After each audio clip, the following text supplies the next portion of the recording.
Everybody trying to be content creators and trying to go viral. You want to go viral? Okay, you want to go viral. Let's go viral then. Say let. Let go. Let's embrace it. Let's love it. Let's enjoy it. And let's give them the experience of their life. That's Roswell for you, baby. Come together. And guys, this is Speaking Out Loud. I appreciate you guys joining us. Don't forget to share and dance like you just don't care. It's early in the morning. Let's have a day. And like I said, be a friend. Tell a friend something nice. It might change their life. Shout out PMS. Oh, good morning and welcome to Speaking Out Loud. I am your host, Rene Ruiz. And here in just a few, the one, the only will be joining me. But let's get straight to it. Election day was yesterday. A lot of decisions were made, maybe in the good, maybe in the bad. We don't know. We won't know until the future plays itself out. So good luck to all those that were nominated, and go out and make a difference for the people, for us. Go and make the world better. And with that being said, there was a trade last night, Jay, that made the world just a little bit better, a little bit more enthused for the Dallas Cowboy fans of the world. Yesterday, Jay, I came on here and I said, after that loss to Arizona, I told myself, I got to find a way to try to spin this to make myself feel better, to make my Cowboy friends also feel better with me. And I was stuck in the mud yesterday. I was a little bit caught up. I was in my emotions. I was feeling it. I was feeling it just a little bit. Good morning to our boy Mike Nunez joining the show there in the comments. I was stuck in the mud. I didn't really know what to say. I was lost for words. I had all the caffeine in the world in the morning. I was ready, locked and loaded, ready to go. And Jerry Jones, that bad boy, boy, did he get in his bags. First, we get linebacker Logan from Cincinnati. Bring him in, and that was kind of one of those like, appreciate you, Jerry. I wish it would have came a week earlier. And then he hits us with the splash, bringing in Quinn Williams, trading one first rounder in 2027, not next year, but the following year, and next year's second round pick. And then we get rid of Mozzie Smith. Might have been the biggest flop since Taco Charlton. The boys getting Michigan boys just don't necessarily work out for the Dallas Cowboys. And let me pause for a second as I bring on. Oh, boy, does red look good on my dude. You would think this is a Democrat or Republican debate that's about to happen with the Hey, it's too early for that. No, I'm sorry, but let me introduce the one with the buys, the man with the tries, the one with the broad chest and the solid bright red, the one, the only John Borba. Johnny, baby, the boys have woken me back up. We're alive. Jerry Jones got in his bag and said, here, America, here's a gift. Quinn Williams going to the Dallas Cowboys not only makes them better, JB, but yesterday I was done. I was ready to hang it up. I was ready to put my jersey in the back of my closet. I was ready to sell the entire team. And Jerry Jones puts this little nugget in my basket. And now I'm thinking, okay, let's enjoy this buy. Let's get the boys up to par. Let's lock in. Why not? Why not go on a run here, JB? Why not go out and beat the Raiders? And then possibly we might see the downfall of the Philadelphia Eagles that allows the Cowboys to stay alive. Let's remember, history has told us that nobody in the NFC wins back-to-back division championships. And last year, if we remember, Philadelphia won it, also won the Super Bowl, but we don't want to talk about that, right? So maybe the football gods are about to deliver one of the greatest generational runs of all time. And it would be the Dallas Cowboys. Like if you ever wanted to rig the NFL, it's with all the betting stuff that's going on right now, JB. Is there a better storyline than the Cowboys right now with the 5% chance to make the playoffs, to go on a run and somehow weasel themselves into the playoffs? JB, I know we were looking at their schedule yesterday and we were like, you were laughing at me. You were having fun. We did the whole this is SNL, watching the Dallas Cowboys is comedy. Ha ha, little knee slapper. Well, guess what, JB? Christmas map came early. and I'm ready for it. We got Rudolph the Red-Nosed Reindeer down at our feet. We're ready to rock and roll. I now believe that if the Cowboys come back from the bye week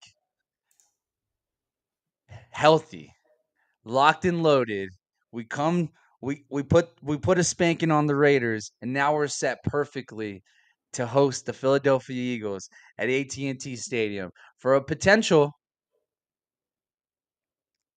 JB. The Eagles got the Packers this week. Okay? If the Eagles lose back-to-back games, that would be the Packers then the Cowboys. All of a sudden the division's wide open. All of a sudden, and I know what you're thinking, JB. I know what you're thinking. But how, Rene? The Eagles, all they did was get better. You're right, JB. But every now and then, what did Cheech say? Delusion is a crazy drug. Sometimes you got to be a little delusional to make your own dreams come true, JB. Sometimes we have to be just a little delusional, and that we got to be a little crazy for dreams to come true, JB. And I, and we have to talk this into existence for the sake of the show. I know what you're thinking in your head. You're like, bro, we're gonna do this shit again at 6:30 in the morning, Rene. We're really gonna do this at 6:30 in the morning. I really got to go my entire day thinking that I got to call and put my friend in a home because his brain's a little delulu. Maybe it's the pre-workout, maybe it's the coffee. I don't know what it is, JB. But man, that trade yesterday, it feels already it feels like, man, Jerry Jones, did that guy go to Harvard? Did that guy go to Yale? But where did he go to college? Because the moves that he's making, the marketing genius that this man is, to to make a trade. This is the one thing that I will say. All right. Let me take off that hat. All right, let's start the show. Let's start the show, JB. Let's start the show. Realistically, NFL trade deadline ended yesterday at 4 o'clock Eastern time. Okay, there's a lot of moves. Obviously, the Cowboys were partakers in it. Definitely made some moves that are going to benefit us down the line. I think this is a move into the future. Would we have liked to see this move a week earlier? Yes, Jerry, you're a little late to the party.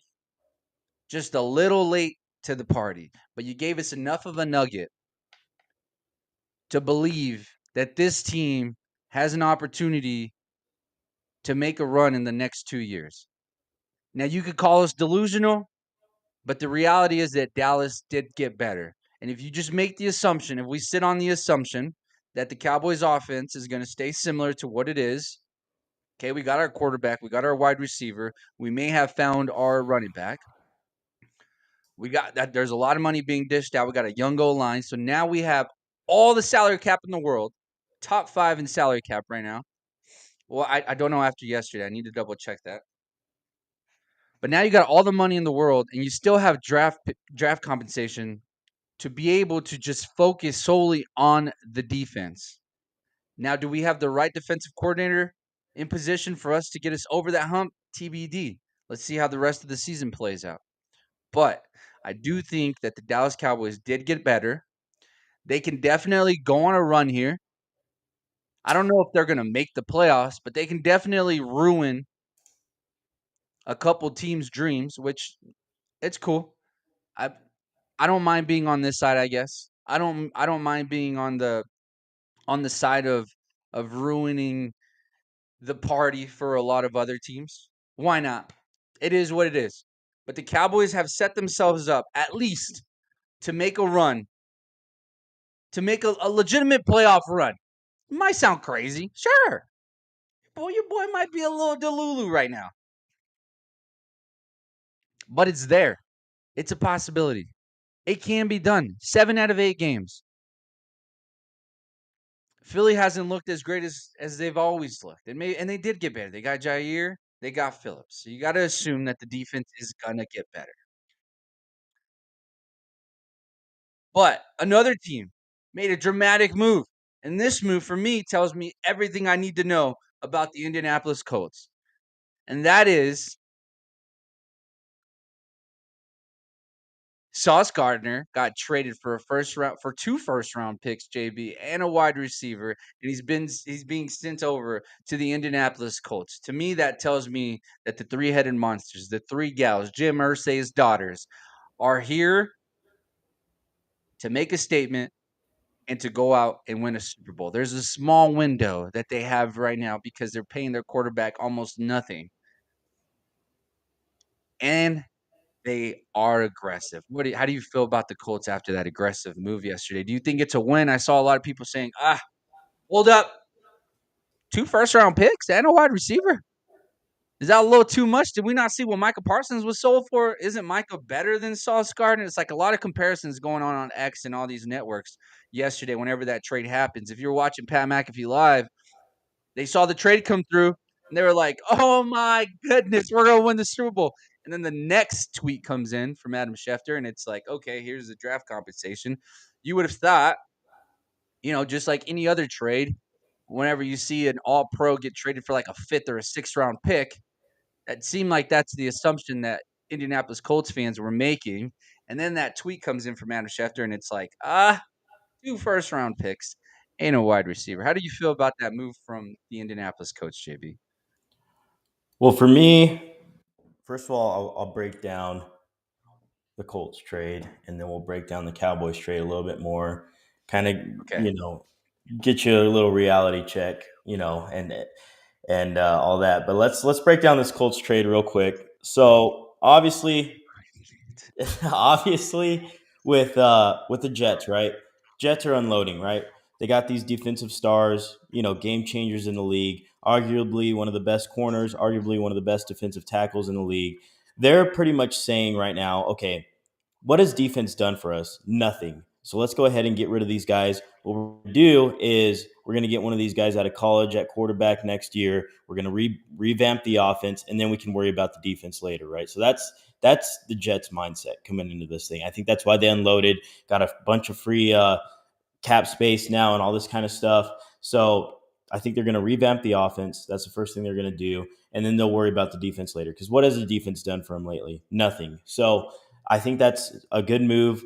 Jets get a bunch of draft picks, get their quarterback for the future next year, and then worry about the defense later. So as far as the Colts, I think the Colts for this move, it's saying, okay, we're here, we're going to make a playoff run. You break it down in the division itself, right? You got the Colts, you got the Texans, the Jaguars, and I'm forgetting the other team. Texans, Jaguars, and Texans, Jaguars. In their division? I don't. Yeah, inside the division. Anyways, you don't really play no star. Titans and Colts. Sorry. Colts, Jaguars, Titans. So Yeah. out of that in that division alone, you're not playing any wide receiver heavy superstar type guys. You might have Brian Thomas Jr. And Travis Hunter be something in the future maybe, or a couple other guys. But this move is saying, okay, we're going to make a playoff run, and when it's time to play these heavy hitters, they're kind of I think they're going to take the approach that the Denver Broncos are taking right now, right? You put Surtain on, for instance, when they played the Cowboys, Surtain was the game plan was for Surtain to be on George Pickens, prevent the deep threat, everything like that. And then you want to play bracket coverage on the other side with Riley Moss and the safety and the linebacker and all that kind of stuff. So this is kind of telling me when it's playoff time, when you're playing these heavy hitters, some of these star wide receiver, elite talented offenses, that's the kind of defense you're going to go into. So I think that's a win. I think it's a win in that sort of sense to try to make a deep playoff push this year. So I think it makes sense. Is that move going to work? It might not, but I do think it's a good move right now for what the Colts are trying to do. So I would give both teams.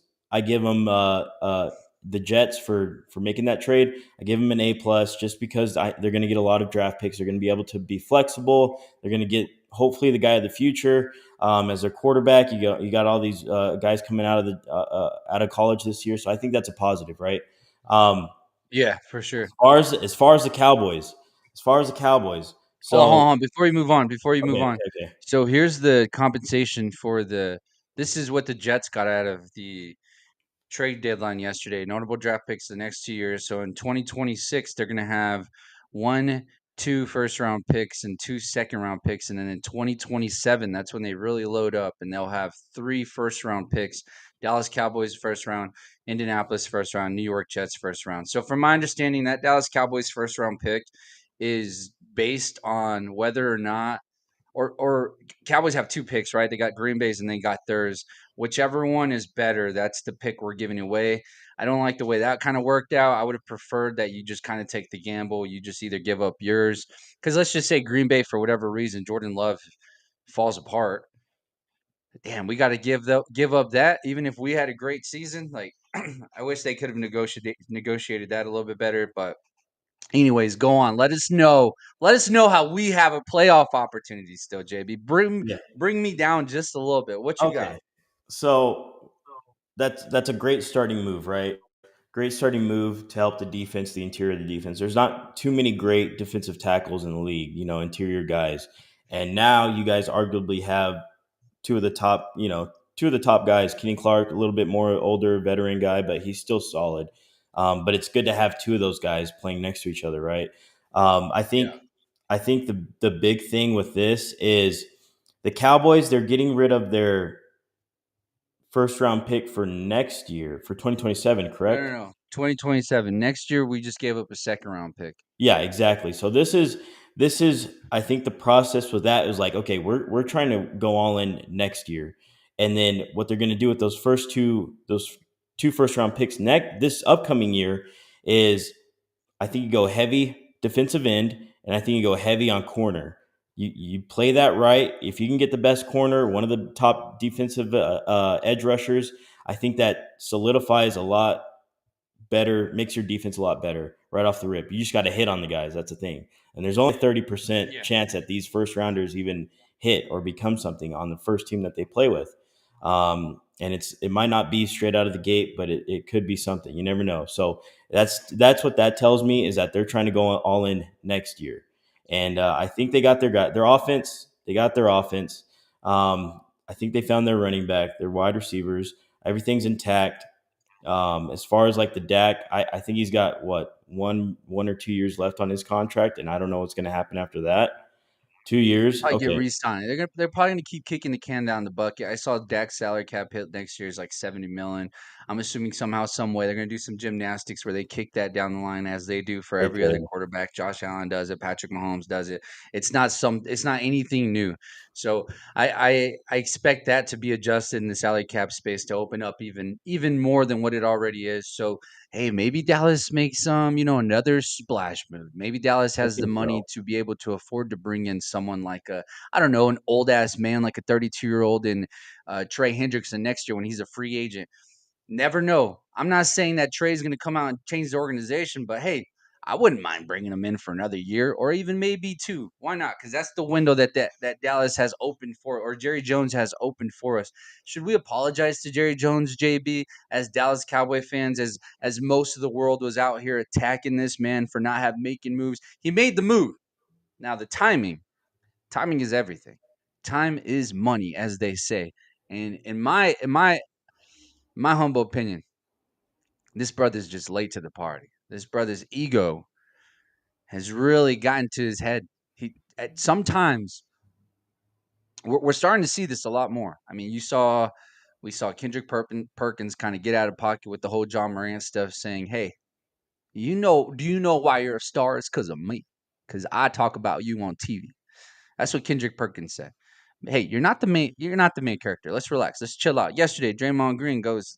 He starts to dabble in football, calling Dak a bum. Hey, chill, relax. New media, relax. New media. Isn't that what the whole criticism thing is about? About the new Here's media. another thing I'll say. Now that you brought that up, I don't think this team, like, as long as Dak is your quarterback, let's not forget here. Let's not forget that this guy has done nothing in the playoffs. So I 100% agree with that. Dak is one of the best regular season quarterbacks that we've seen these past 8, 9, 10 years, right? When it comes to the playoffs, what have you done for me? I feel like 100% the Cowboys have to get off Dak Prescott. 100%. That's why I was asking about his contract. I think this is another move where if you can't get your best edge rusher, or you can't get your best defensive tackle, I think you go for one of these quarterbacks. Next year's draft class could potentially be really good, and I think this is the year you could make a splash in the quarterback room right there. I'm telling you, you bring in a guy, maybe do the Packers theory, bring in a guy, put Dak one more year, and then after that, I don't know. Do you extend him? Do you extend him? What have you done for me? What did Kirk do for the Vikings? One playoff win. That's it. I mean, your regular season stats can be so much. When you're in the playoffs, it's a different game. And we have seen literally the worst football ever from Dak Prescott in the playoffs or playing a heavy hitter opponent. So I think there's a question mark about that that's not being talked about enough, and I think it's going to come up this offseason. And I think that's going to be something. I'm telling you, you get lost in the smoke. You get lost in the Rene. You are the perfect example of getting lost in the regular season stats, the hype, Dak.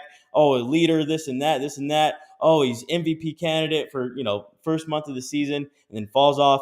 I'm telling you, I think the Cowboys might have something up their sleeves when it comes to replacing Dak in the future. I don't know if they extend this guy. I don't know exactly what's going to happen, but right now you have the offense in place to make a run for next year. And I think if nothing happens next year, this guy's gone. I think 100%. I think Dak has got to be.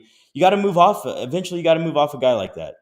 Because what have they done? What have they done? What have they brought you? Nothing. And the NFL stands. It's what have you done for me lately? It's that kind of sense. So I don't know. I think the Cowboys are going all in next year. They're doing the right things, and I think Dak Look, is going to be eventually on a short leash. I don't completely disagree with you there, but like with the Cowboy friends that I do have, that conversation has came up. But it's to me, it's like what what is what is the better option? A rookie Like, quarterback, no, getting no, the yeah, sure. quarterback in, let We him go, develop, and we then putting him in. that's fair to say. But at what point, like, the thing is that Dak is good enough to be able to put you in a position to make a run. Now, do you risk No, he's that? not. No, he's not. Yeah, he's proven it. You What run getting has he into the made though? playoffs What run is has he is made in the part of playoffs? What putting run has your. he made in the playoffs? I get what you're saying here. I get Besides what you're getting saying. bounced But first round every time by the Packers. yeah, but how are you supposed to dance if you can't get into the party? I How just are you supposed to dance if you can't get it's into been the party? lackluster What performance in the playoffs. you just That ain't dance in gonna the do it. parking lot? That ain't gonna cut it. No, here, listen to me. I understand what you're saying. I get you. I don't completely disagree with you. But what is the better option? Also, do you risk a season to see, to find out, to see what you got in another quarterback? Because right now there's nothing After next year, I available. would say yes.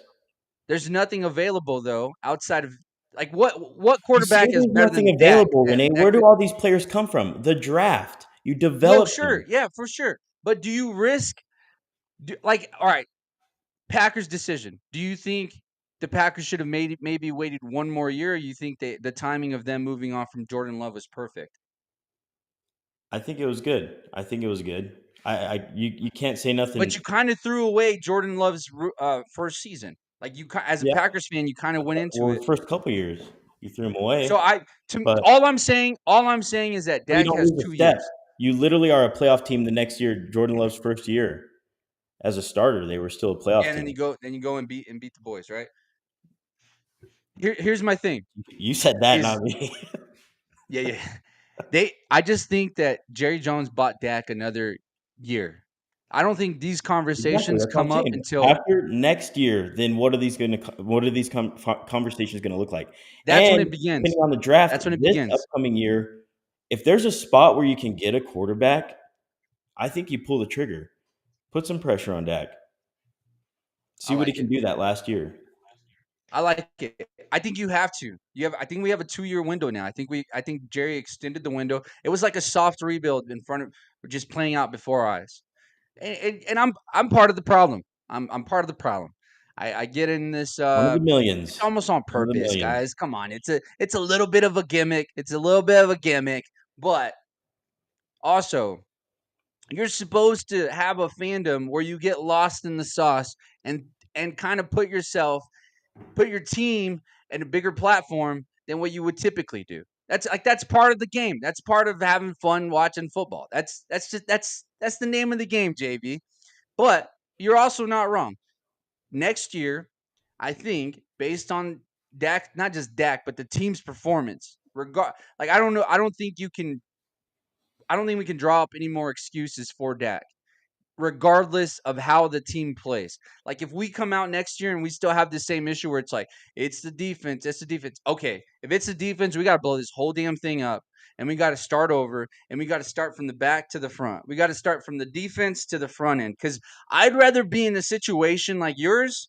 I'd rather be in a situation like the Broncos where it's like our defense is great. Our defense is keeping us in games. Our defense is winning us games. And it's just a matter of is our offense going to click?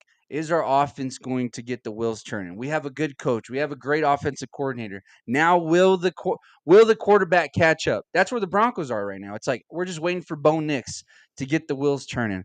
Vikings, we're waiting for What is JJ McCarthy? Let's get the wheels turning here, right? That's where I would prefer to be as a Dallas Cowboys fan. So I do understand where you're coming from.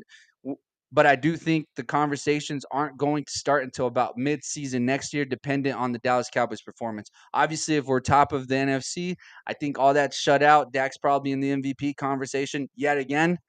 But then it's all going to come back to what you just said. What have you done for me lately? What have you done in the playoffs? And that's just kind of the Dallas Cowboys' life, really, is that regardless of what success you have in the regular season, you're going to have people like JB who go, who cares?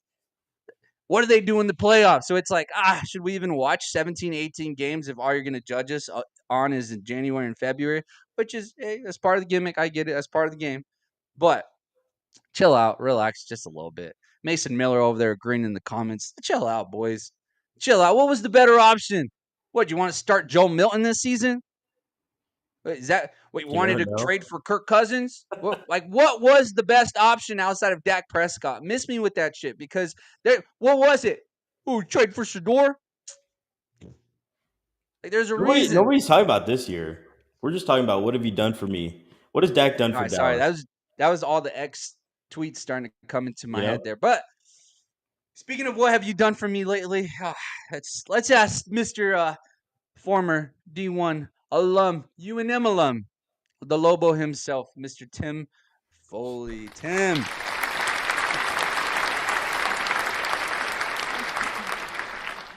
How are you? Good, bro. Good. What's the word? What's the word in your life? We moved from where to where? I am now on a ranch in the middle of nowhere until February. As you can tell behind me, my closest neighbor is about 5 miles away from us. So it was a pain getting everything out here, and that's why I haven't been able to see you guys the last couple of weeks. But settled in and ready to finally talk some football. But I do got to say, Rene, I'm back in the day, everyone was talking about how loyal Browns fans are. You are probably the most loyal person I know to be able to still be riding with the Cowboys like this. Power to you, man. But if anyone needs to send their wife or their girlfriend to a school to be loyal, make them a Cowboys fan and send them to Rene. Yep. Yo, 100%. This guy's crazy. Honestly, I don't know if I would feel the same adrenaline that I think it would feel like to win a Super Bowl if I switched to another team. I don't know that I could jump to another team and feel that same joy that I assume it feels like to win a championship for my team. So I just rather grind it out because I know, Tim, I know that in 2026, 2027, hey, don't be assholes. Y'all the ones thinking it. I didn't even say nothing, and you guys were already right. Like, I know it's coming. I know it's coming. But hey, if it looks good, all I'm gonna say is that Jerry Jones is a marketing genius, and what he did is weasel himself into that little piece of my brain that, it's like the little bad guy that talks on your shoulder, and he's like, "Hey, bud, he just traded for Quinn Williams next year. Next year, it looks good." And I'm just like, yes, sir, it does. It sure does. We're back. We're back.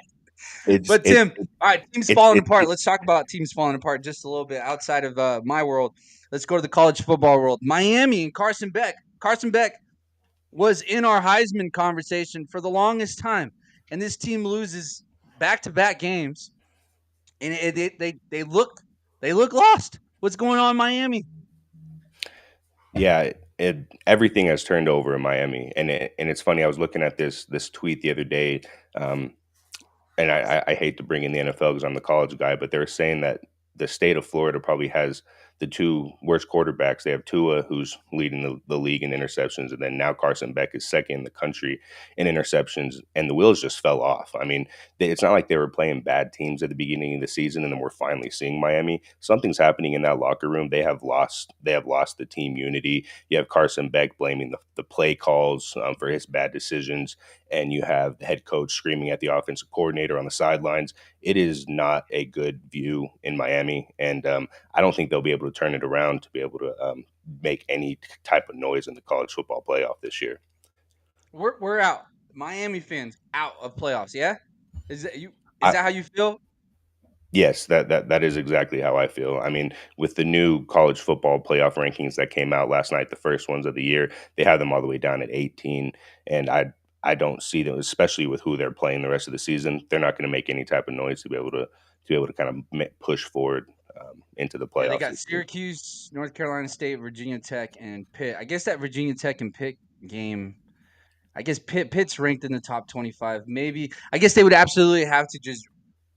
I mean, we're talking maybe 60-10 type games on all these games for them to be put in the conversation right now. What are they in their own conference? They're sitting at 1, 2, 3, 4, 5, 6. They're sitting seventh in their own conference. Oh, that's tough.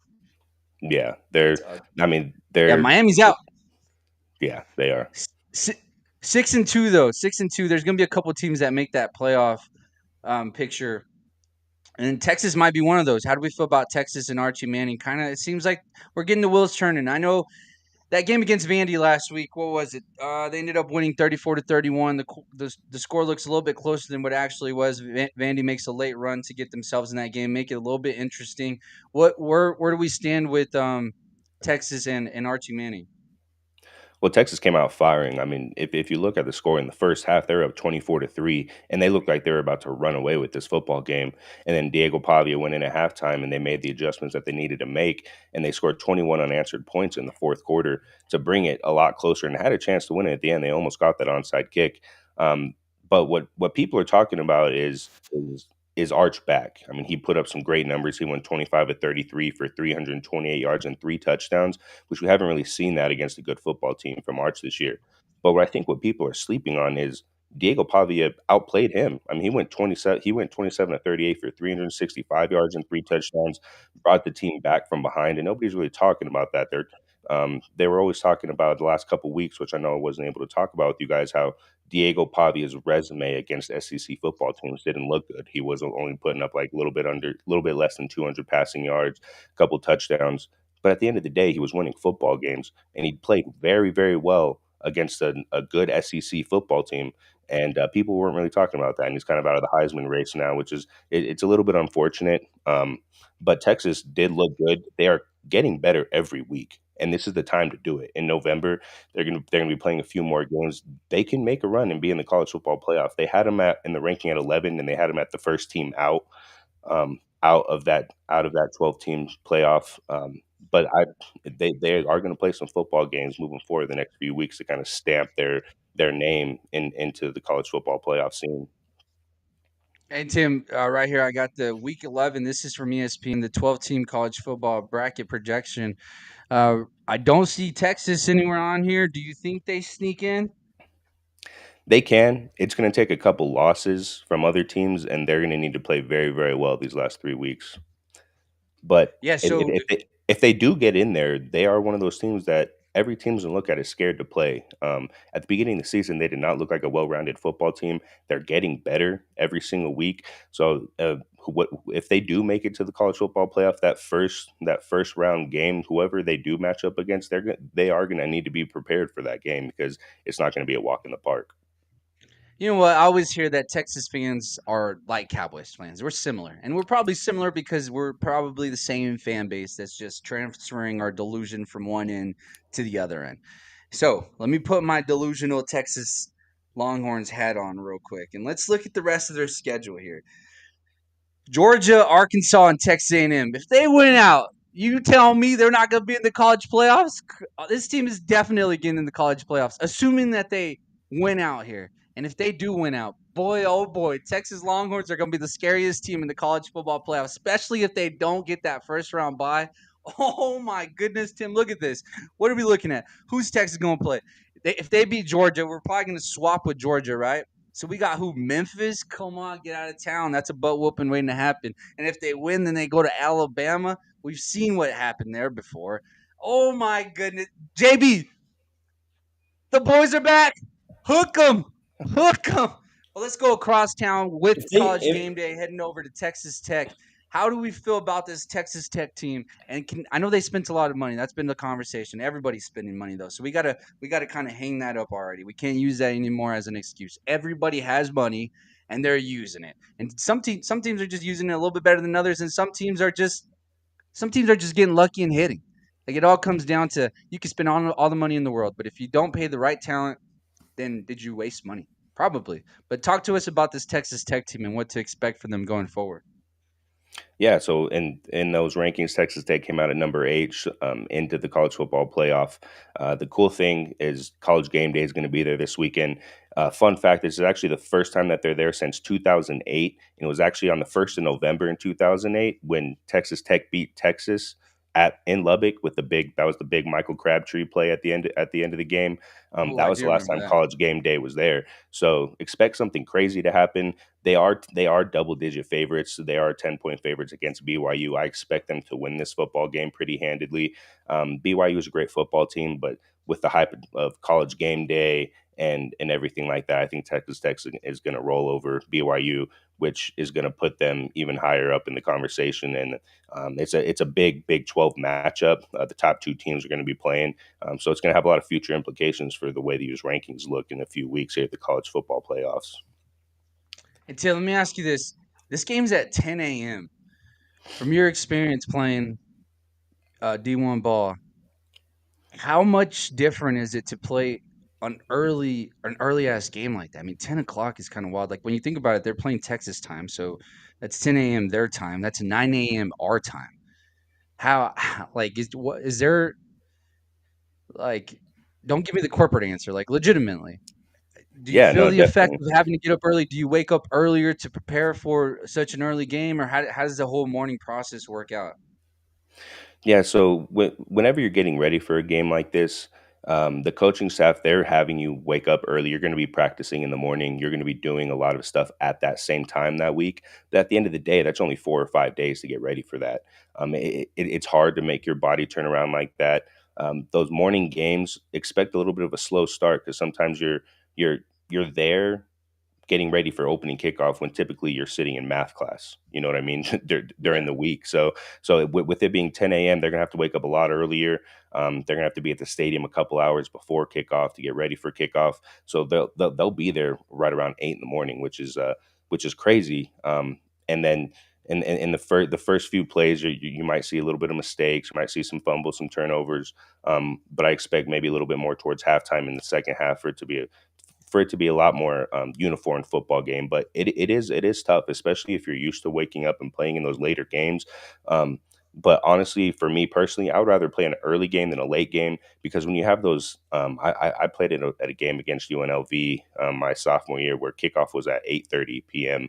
and we were playing at midnight. And I would rather have kickoff at 10 a.m.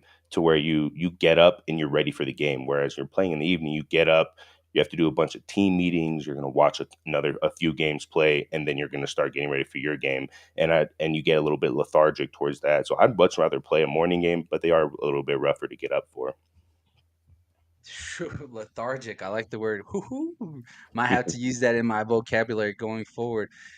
Texas Tech looks fun down the street, JB. be fun to go out there at college game day. What if we got picked, JB, to kick that field goal? What if you got picked to kick that field goal, I'm making JB? it. Are you phoning in your boy and saying, "Hey, bud, can you come out here and win me 100K," or are you taking the Dude, risk and taking they that picked me kick? for a reason, man. There's no phone a friend, man. You're up there. You got to kick that thing. Dude, I'd kick it, dude. I'll make it. I can make it about 25-yard kick. It's a 30-yard All right, kick, my man. 30, it might hit the It's Tim, a you ever kick a and football? not successfully. No, I did that. I leave that up to the people who can actually do that skill. I was able to do a lot of things on the football field, but kicking a football was not in my repertoire. No, did you ever try it, like just for fun? You and the boys after practice, like, let's see, do you got a leg on you? Oh yeah, definitely. Let me put it this way: if I was on college game day and I got picked, I'm phoning a friend, which they do allow. It actually has Yeah. happened quite a few weeks this year, and they say it's $100,000 kick. It's always end up being for more, especially when you get up into like 250, $500,000. You best believe I'm phoning a friend and splitting that with him right down the middle. Yeah, for sure. That's For valid. sure. The nerves. I That's can only valid. imagine the nerves. I think I would easily go up there and make it, but damn, the amount of pressure with the thought of two $250,000 up for grabs, and if you miss, oh my gosh, bro, that would suck. So, I don't know what would be worse, if you miss yourself or if you were to phone in a friend. Like if JB phoned me in and was like, "Oh, my soccer player friend, this is easy," and I go and like shank the shit.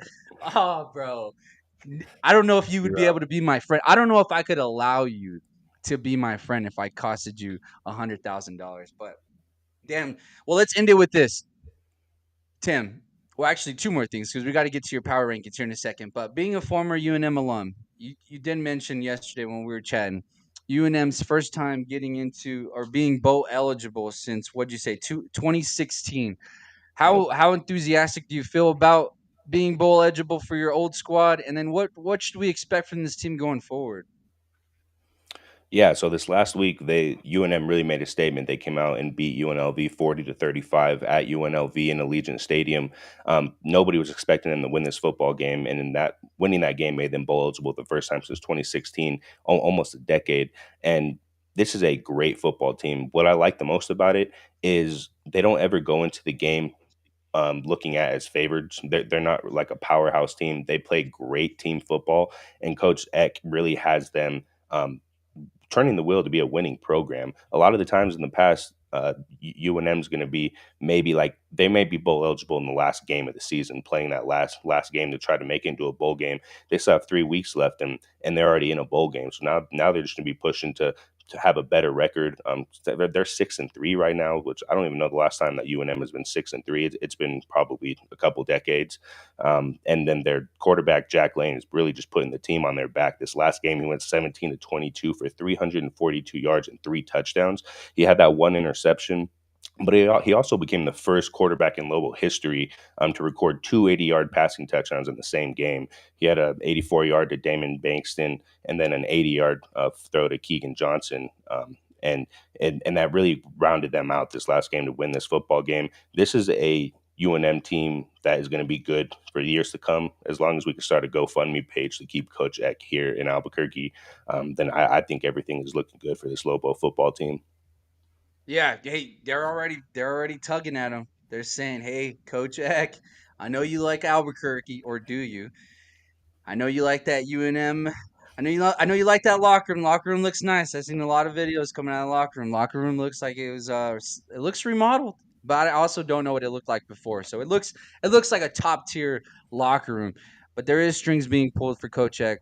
Do you feel like UNM is going to be able to sustain this type of, I don't want to say dominance, but dominance for what they've been before? I mean, we're looking at a team, and correct me if I'm wrong here, Tim, but this team's putting up some points. I don't know that UNM has put out exciting football, and now it's a team that we can legitimately get behind and get excited about, making the assumption that they're going to be able to keep this top tier talent and their head coach. And do you feel confident that this team is going to be able to continue to build on what they're building already? I definitely do. The reason why is because you can kind of tell that with Lobo football, they're not a blue collar team. they are a blue collar team. They're not white collar. They're showing up to the stadium every day with their hard hat and their lunch pails, and they work and they grind out to win those games. They're not flashy. They're not finessing. They are people who Eck has instilled. Some principles and morals within this football team that they're going to show up and they're going to outwork their opponents. And I don't care what level of football you're at, if you're outworking them, outworking is going to be talent every single day. And you can tell that this team is well rounded. They're a family. They play for one another. And I just hope that we can continue the success in Albuquerque. And the only way we're going to be able to do that is to keep these pieces together with this coaching staff.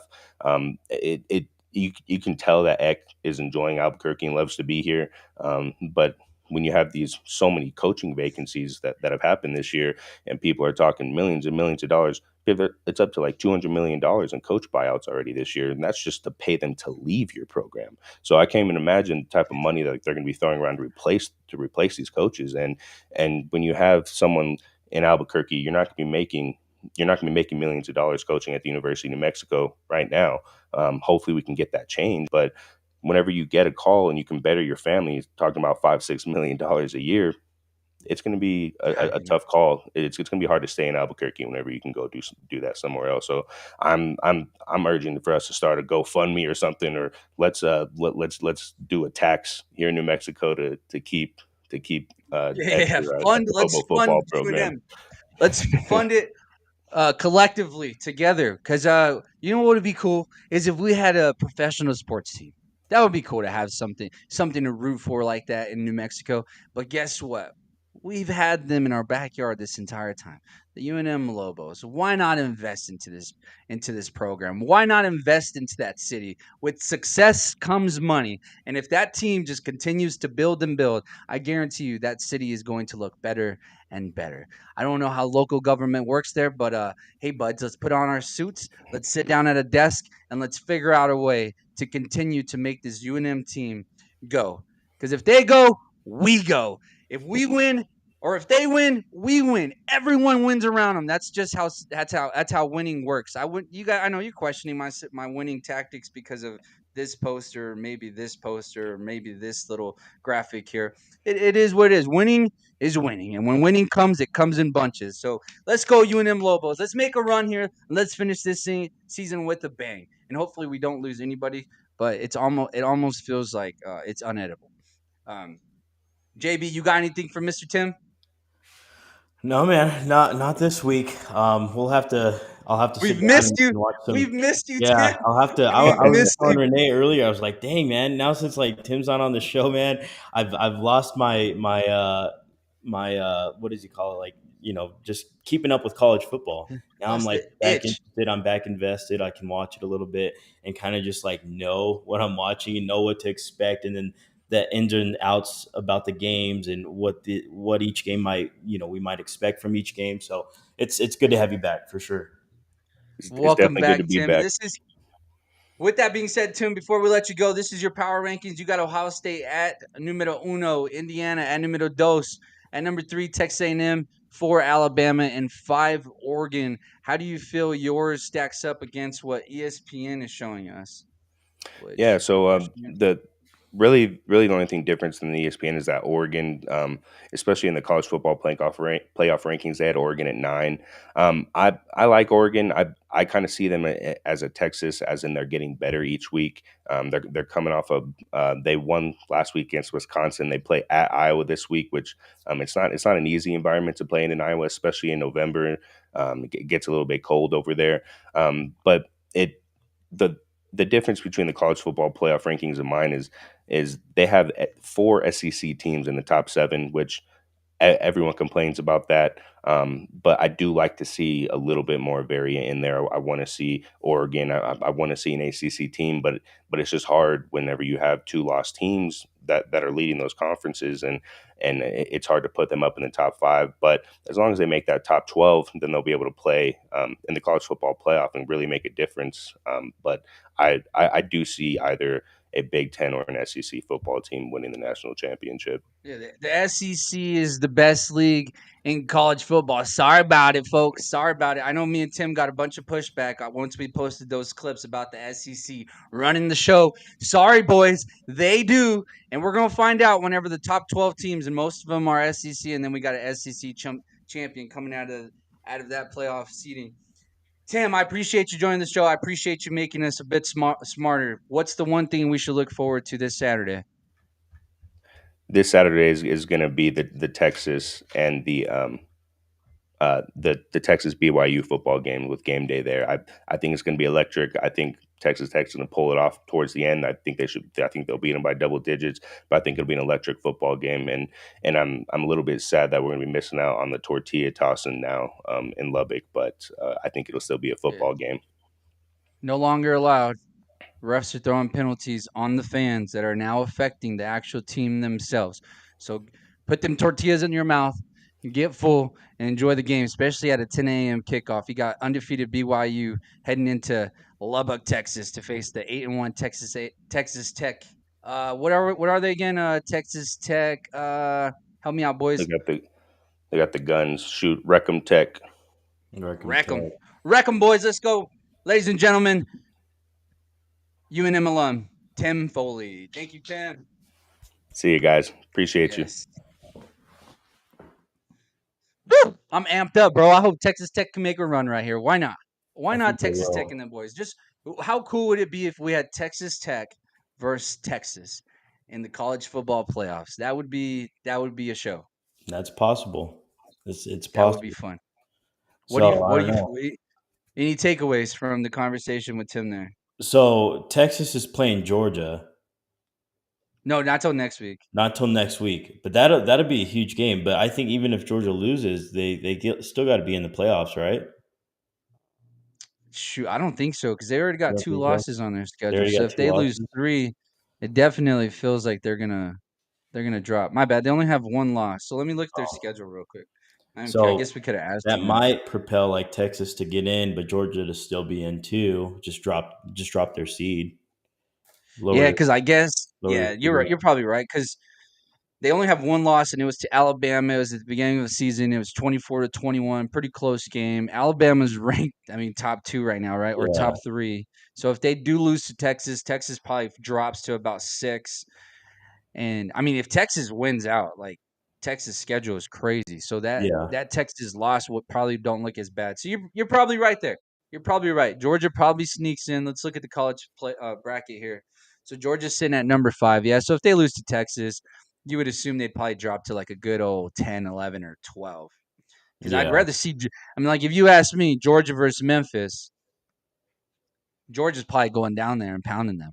Yeah, pretty bad. Yeah. That's what I was thinking too, and it might, kick out Memphis or something like that since they're barely in it right now. So Texas, they can win out, then that would be interesting. UNM having a football team right now. Huh? I said UNM having a football team right now. Pretty gnarly. Yeah. We got a squad. Hopefully here pretty soon we're gonna have a couple of our old buddies jump on the show. Someone like a Mr. David Anaya, another former D1 UNM alum. His brother Desmond, head coach, I believe at Cleveland High School. He's supposed to come on. That hasn't been confirmed just yet, but it's in the works. Hopefully we can get that done. Roswell High Goddard played last Friday. JB, it looks like Roswell High got the edge. That playoff picture is looking pretty cool. I didn't know that they were in the same. I thought Roswell High was 6A and Goddard was 5A, but I guess they're all part of the same playoff picture. I heard that too, but I don't know if that's with football or if that's with basketball or what. So somebody's gonna have to clarify that. I'm not too sure. I gotta ask around on that but they do. I didn't get it when the way that the bracket's set up right now. They do have a chance to meet each other in a state championship, which is interesting. How cool would that be? Yeah. How cool would that be? And the way high school football works here in New Mexico is that championship game could be a home game. Like all of a sudden, Roswell High I don't know how likely it is. I think Artesia, which is down the street, I think they're seated number good. 1. Yeah. And from what I've seen is they got a squad down there. They got a squad. They got a team.